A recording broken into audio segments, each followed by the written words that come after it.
Hello gamers, welcome to the video. In this one, I want to talk about a few things that are very important for managing money, for managing finances, and basically overall important for today's life in this 21st century where everything is digitalized and everything is online. You have to be aware of also finances and values and stuff like that. So I want to try to explain as much as possible of the basics before you start getting into this trade and savings and stuff like that. So the thing I want to talk about here is four terms here: savings, trading, stocks, and dividend. I know this you would not expect this on this channel to talk about this. I only play games pretty much and show you some random videos. But this is important and that's why I want to make a video about it. So the thing is, let's go and expand this one. The thing is, this is very important at any age. You have to understand like fundamentals of money, managing money and all that. So savings, this is the basic term. Most of us already know what this is. Saving is just having money and not doing anything with it. Saving money means you get like $1 and you keep that $1. You don't spend it. So that's saving. So that's very straightforward. Trading, you probably know that already what that means generally. Trading means, putting something like exchanging this, what you have, to get something else, whatever it is that you want to trade for. So in finance, you can trade pretty much for anything, or not just in finance, but in general, you can trade for anything. But in this video, I want to just focus on money and property and stocks, stuff like that. So the thing is, if you want to exchange money for money, you can only do one for one because money has the same value. If you exchange one for one, if you exchange for lower value, you know, that's not smart. People will take that, but you're just losing straightforward. If you exchange it for more, then you're gonna find you're not gonna find that. Nobody's gonna do that. No one's gonna give you like $1 and he should give you like $2, something like that. That's not gonna happen. Uh, so for that, if you exchange money for money, you get one for one. You cannot, that exchange will not happen. But if you, let's say in this box, if you have, if option is to get like 1% of something that is material, some other stuff that's not money, then, and this thing says this cost $1, or not like that, let's say $1. This 1% of this something is called cost $1, and you say, okay, I want to exchange this dollar and get that 1%. So you just get this 1% of something for $1, and this is broken, this link. So now, and also here, now you have done your trade and exchange your $1 and you get 1% of something. So what you get now is 1% of that something, and the value of it is now changed on the market. So it can be higher or can be lower at any point of time. So that's something we don't know now, how much its value, and we cannot exchange it straightforward to something else. Just say 1 to 1. 1% of this is 1% of anything else. So now you have something that's not, it doesn't have any monetary value. That's like general value, generally accepted value, like money has. So you don't know what you have, basically. You don't know the value of it. But you probably done some research and you said, okay, I can make $1 of this something to be worth more on some market or to some people. And what you can do is exchange this 1% to maybe get 2% of something else, or 1% of something more valuable. Let's say 1%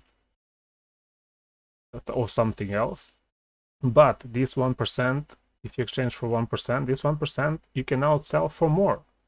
or you can just sell this straightforward 1% to more. But you get the point what I want to do here. Just want to explain how trading works. You just keep going.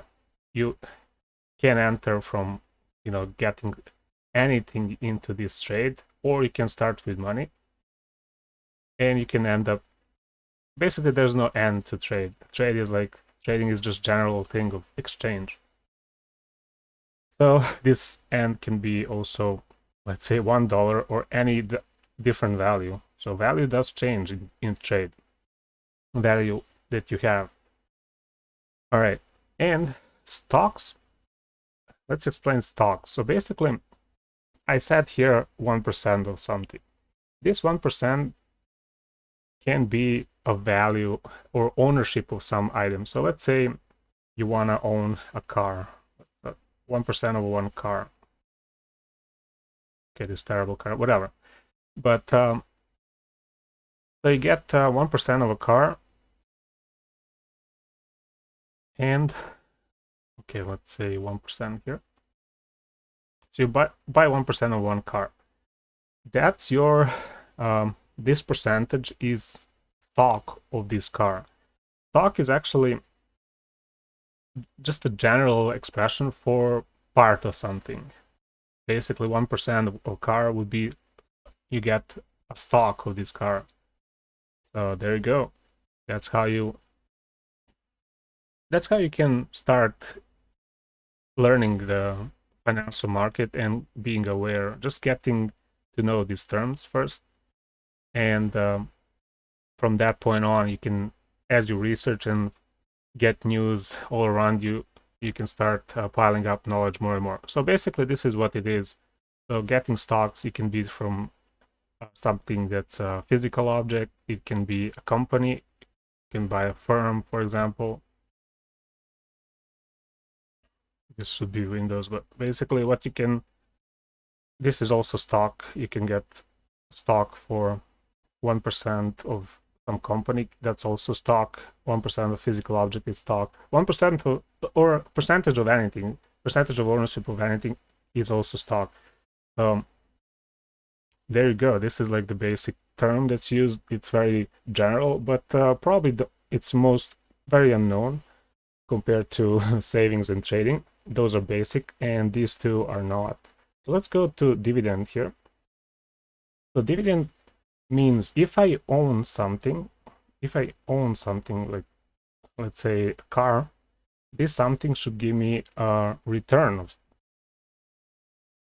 And this return can be agreed return. Let's say 1% of this something will give me like 10% annually of all the income that this car gets.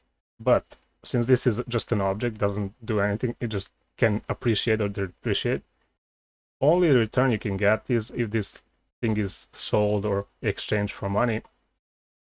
You cannot get 10% of a car, because that's not, if you get that, then it's not full car. But this 1% of a car, if it's sold, can give you 10% of for 1 year, let's say. But it's very hard to actually estimate of this percentage, because 1% of a car for 1 year, what that even means. It has to be a lot of contracts and stuff like that. Meaning can be very different for everything. But if you get 1% from a business, now you can have a pretty clear agreement that says, okay, I want of this 1% that I own from this company to get return, let's say, of 10% times, let's say, times 1% every year of all the earnings.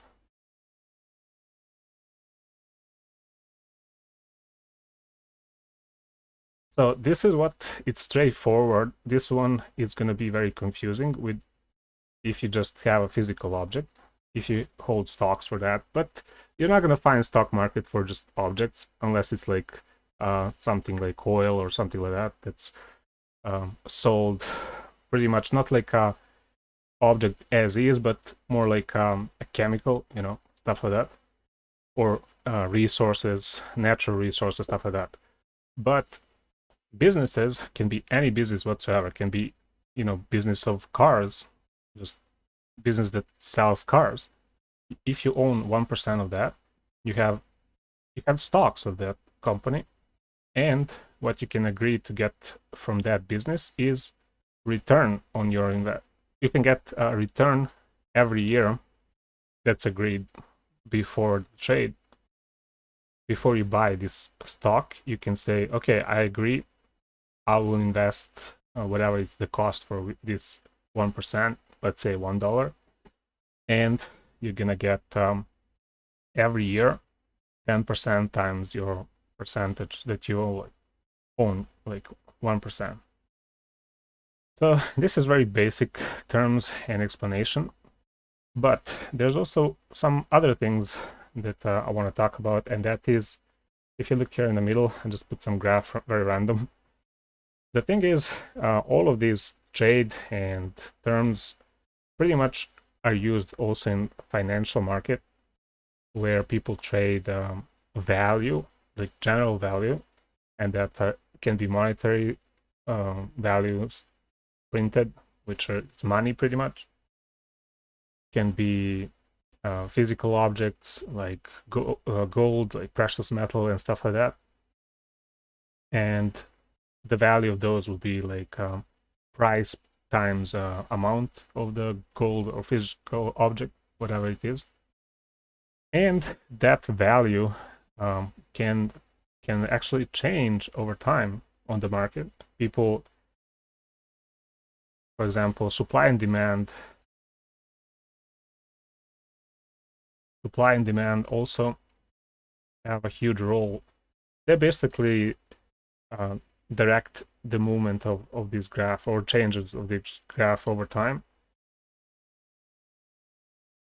And those two terms are going to be what you're going to focus if you study the market the most, and also the past of this graph. So if, for example, you are here at the point of time, let's say this is time on the graph and this is the value of something, either it's a, let's say stocks. In this example, we trade stocks, and this is the value in the market. Any market can be any stock exchange, any market you can name. You're gonna find pretty similar things like this. So this is very general, just for basic terms of stock.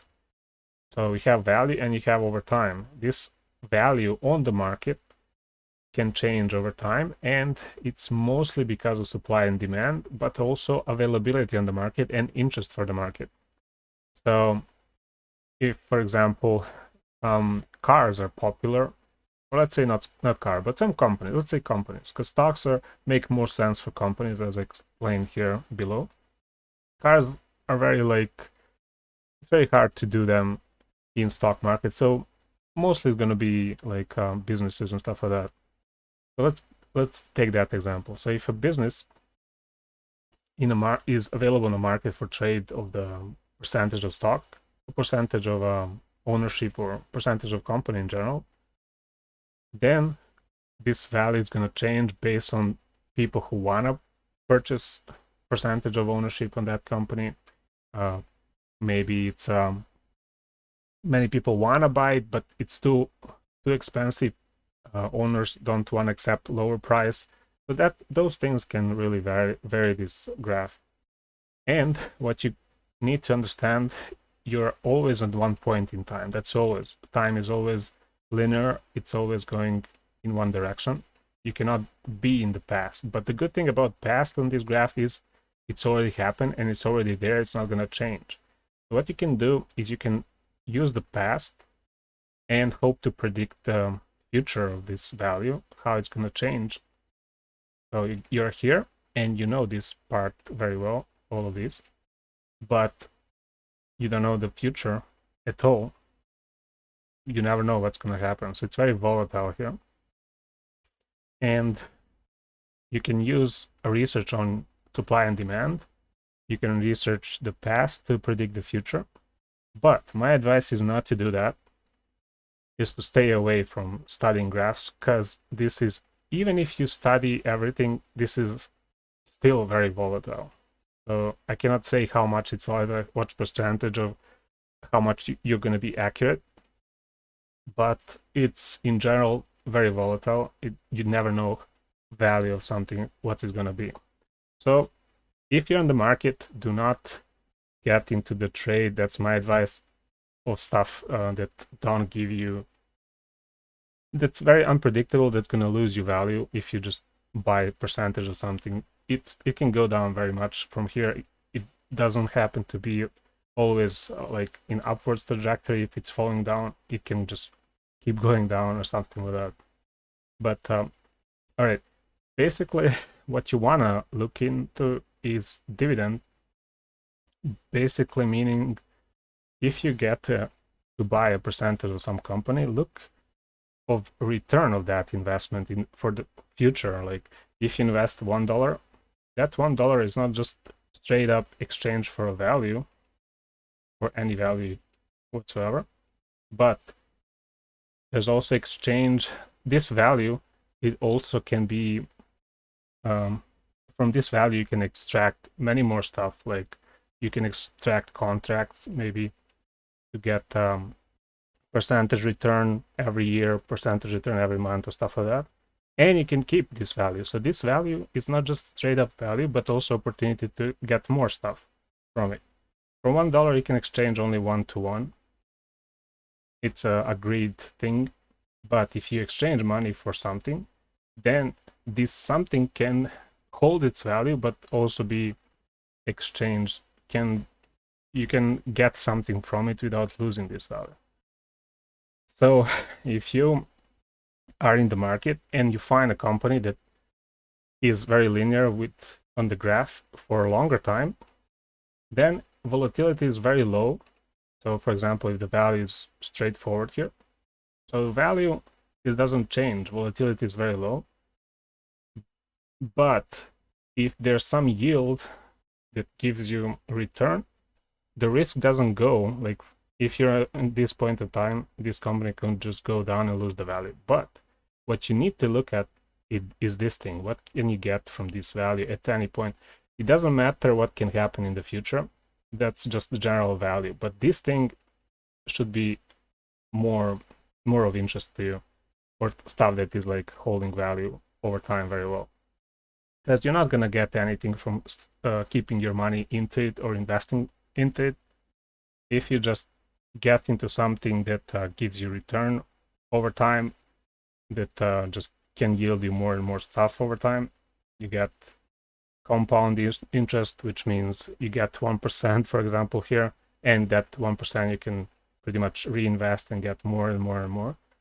So that's compound interest. I'm not going to talk about that, but basic concept is if you exchange, if you have $1 you want to invest and you don't know what investment is or what to do with it, and you want to try investing, my advice is look into something that gives you value, but also opportunity for something that you can try on. So if you buy like percentage of business, see if you can use that business for your own, to maybe connect to your other business that you're growing and have something called backlinks for that business. So those kind of stuff can be very valuable. But general value, if you just look in the general value of something, it's very volatile. It's not going to be much profitable, and it's very risky. So that thing is pretty much the basic of trade, the value stuff. But what is not traded in the market is not said it's trade, but it's also very valuable, is what you get from this thing that you trade your money for. So what's in the market, what's selling in the open market, for example, it does have value, but this value is just a value as is without the things that you can also get. But those things that you can also get, you need to think about how you're going to use them. So that's up to you, how you're gonna, what you're gonna spot there, what can you get like with deals, that kind of stuff. So there's a basic explanation of things. I'm not probably the best in explaining finance to everybody, but I try my best with this to just give you some explanation of basic terms that are savings, trading, stocks, and dividend. Now, if you want, you can enter this this capital.rs.com or any other traders online, and try yourself just to look in the market how it's changing. You can see the graph and start learning from these websites of that are probably in stock exchange also available. So you can look at the graph and all the data that's shown here and see if any of these will make sense for that I told you here. But basically, the graph is the center point of any trade or any exchange, and everybody looks at that and hoping that the future is going to be right.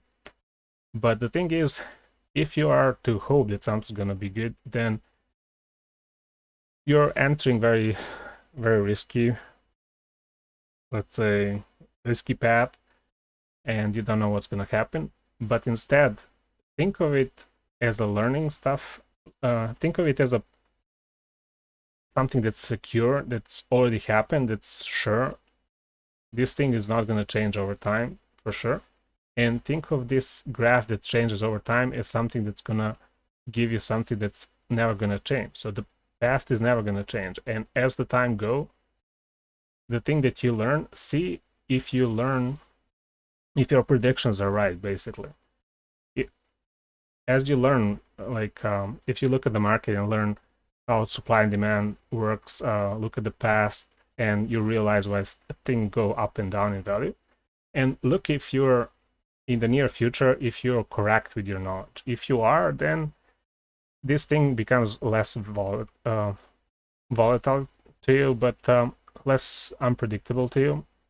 But it's still unpredictable, and you never know what's going to happen there. So stay away from this section. This is not what for you, but the past is very important. This is very, very important. So there you go.